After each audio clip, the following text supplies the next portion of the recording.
Hello YouTube and planner people. This video will be about my personal setup. I preface this by stating that my personal planner generally doesn't leave the house.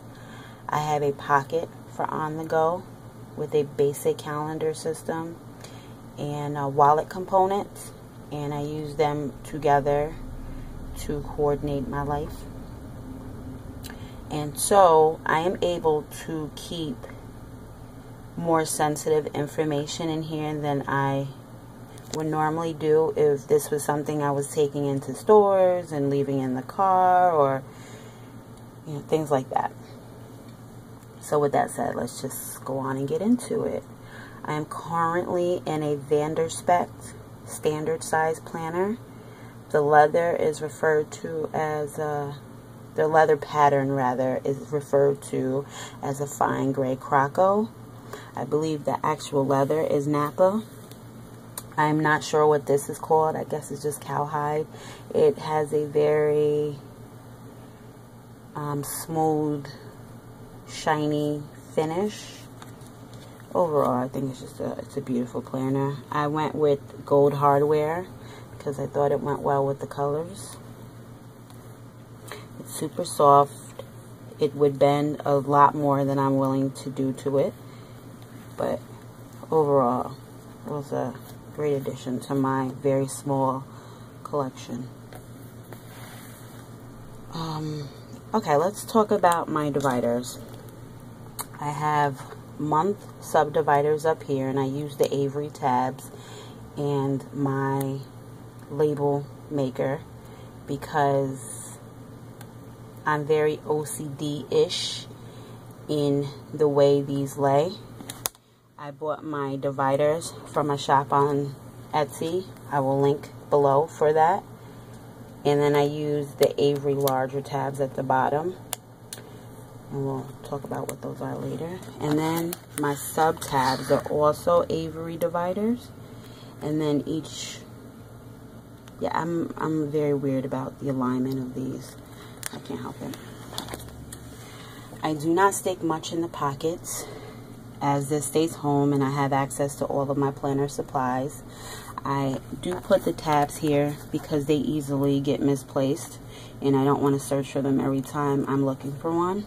And then this is from the Target Dollar Spot, and surprisingly they stick very well, and I use them while I'm on the phone or I just need to jot a quick memo to myself. I don't put anything in the pockets, though there are two here. Occasionally I may need to hold on to a correspondence or a receipt for a particular reason, and I'll throw it in there until it's dealt with. The back also has two additional pockets, one here and one here. I put my small diary stickers here because I use them all the time, and again, I don't want to go searching for them in my hordes of planner accessories. There's a pen loop here, which I generally don't put anything in there, but it is elasticized, and so it will hold quite a large pen without problem. That is the baby, who is not a baby anymore, but he's the only one I have, so that's him, various stages of his life, most current picture. I have my personal section and my in case of emergency. Now, for me, this in case of emergency is if something should happen to me and someone was going to be dealing with details of my life or handling things for my son.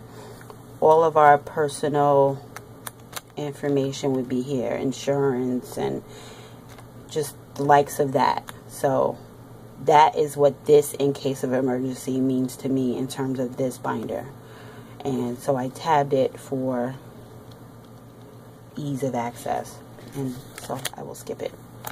My personal tab encompasses mostly my goal planning, and for a general overview of that, I am in the DIY Fish 3-year planner, and I just got this a couple months, so I've not really developed this.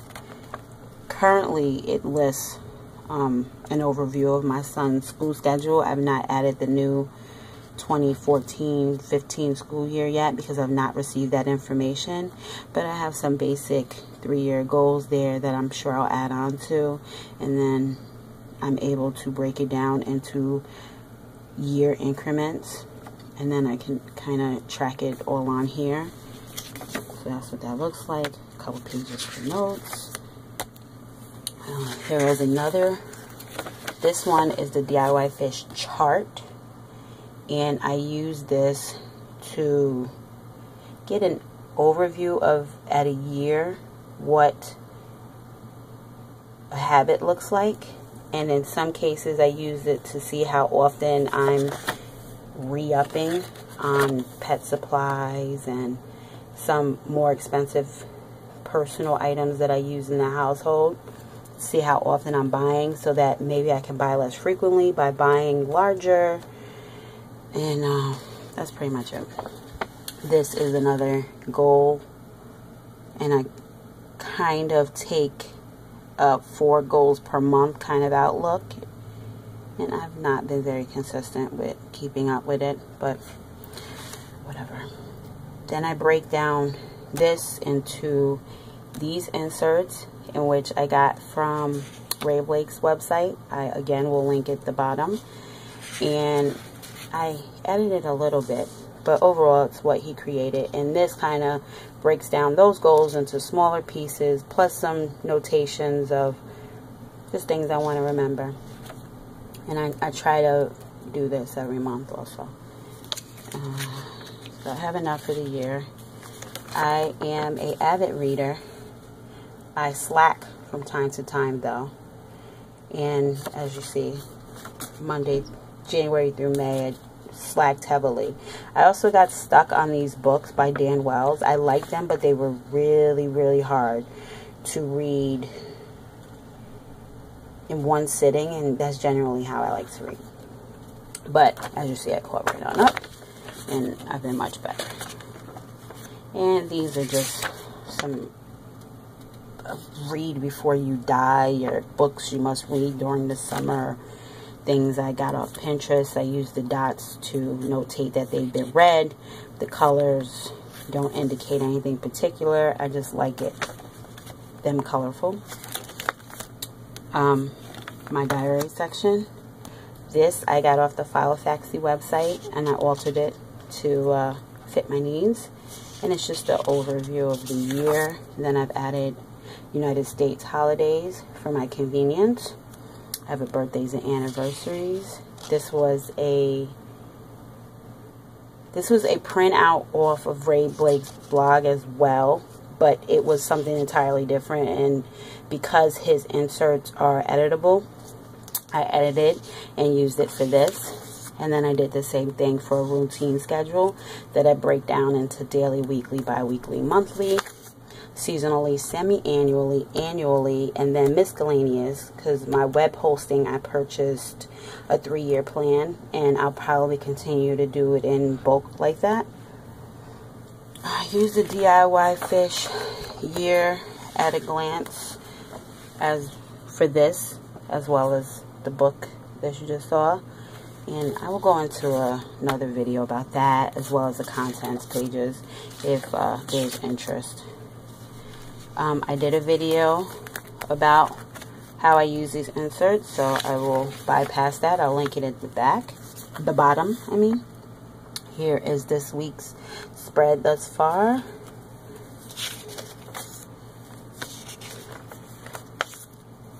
Yeah, so that's where we are on that.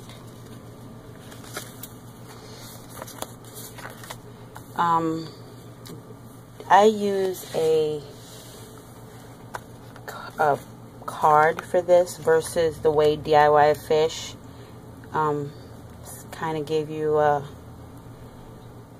plan for on her blog. And I did that because A, making that was a pain for me, and I couldn't be bothered, and B, I wanted something that I would be able to put both my my list key as well as my color code, even though I know them both by heart at this point. And August is ready to go. I keep August, all the months until December. The weeks for August only. And then when we get closer to the end of July, which is rapidly approaching, I will add the dailies. So, this is my finance section. Because of DIY Fish, I no longer have a couple of the inserts I once created for this section. I had like a monthly bill planner so that I could check off when bills were paid and how much they paid. I'm now able to encompass that into my diary inserts, which I like because they are now at a glance and I'm looking at them constantly, so I'm on top of the bills. They're not late. In fact, they are all early. It has been a time saver as well as the ease factor that I appreciate. But I also created these, and as notated in my other video, I do a budget review at the end of the month for the month prior to see exactly where my money went. And so I literally sit down with a pencil and receipts, and I tally up each item and put it in categories that it belongs in, and I calculate those categories, and then I put them on this sheet, and I literally know where every dollar of my money was spent and how and why. And if I go over budget, I can see why I've done that. If I'm trying to save in some particular areas, I can do that. If I am just trying to overall curb spending or save for something, I am able to do that because I know exactly down to the cent where my money went. And so I created these and I use them and I love them. I have a blog that I'm building, and so these are just notes. I have various sub tabs, and this is also a section that I will go into more detail at a different time. I had a different planner for this, but I ended up just keeping it down to DIY Fishes. I got this checkbox from another planner system of DIY Fishes, and then this is free on her blog, and it's called Pink Lady, and I just printed it in the grayscale.